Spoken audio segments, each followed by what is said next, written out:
Daddy சொல்லு ஜெயடன். ஆட்டுக்குட்டி ரத்தத்தை கையில் எடுப்போம், அந்தகார வல்லமையை துரத்திடுவோம், சாட்சியின் வசனத்தால் ஜெயித்திடுவோம், எல்லையில்லா ஜெய கொடி ஏற்றிடுவோம். அப்படி ஒரு பாட்டு அடிக்கடி நீங்க பாடுவீங்களே, ஆமா. அதுல ஆட்டுக்குட்டி ரத்தத்தை கையில் எடுத்து எப்படி டாடி அந்தகார வல்லமையை ஜெயிக்கிறது? ஓ, ஆட்டுக்குட்டினா நம்ம லிட்டரலா பாக்குற அந்த ஆட்டுக்குட்டி ரத்தத்தை நம்ம கையில் எடுக்கிறத பத்தி அங்க சொல்லல. ஆட்டுக்குட்டியானவராகிய இயேசு கிறிஸ்துவ குறிச்சு அந்த பாட்டுல சொல்லப்பட்டிருக்குது.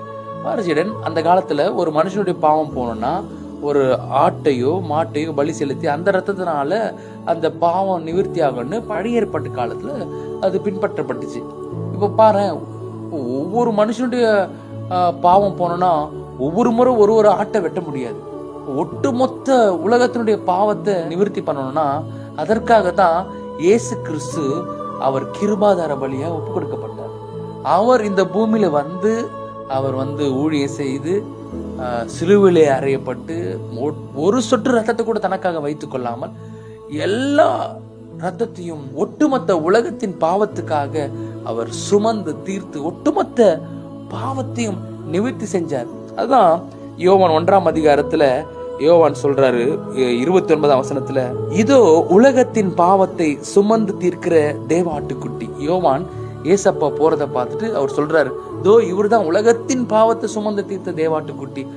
எஸ் ஃப்ரெண்ட்ஸ், இந்த கிறிஸ்துமஸ் காலங்களில ஏதோ கொண்டாட்டம் ஜாலியா அப்படியே என்ஜாய் பண்றது மாத்திரம் இல்ல, ஒவ்வொரு கிறிஸ்துமஸ்லயும் நம்ம கல்வாரி சிலுவை நம்ம நினைவு கூறணும்.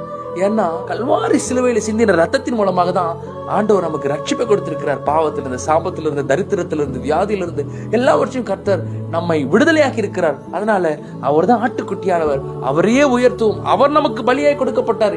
நீங்க இனி பலி செலுத்த வேண்டிய அவசியம் இல்லை. நீங்க இனி பாவத்துக்கு பரிகாரம் செலுத்த வேண்டிய அவசியம் இல்லை. ஒட்டுமொத்த மனிதர்களின் பாவத்துக்காக அவர் பரிகாரியாய் வந்து விட்டார். அதனால நீங்க விடுதலையா வாழுங்க, ஆசீர்வாதமா வாழுங்க.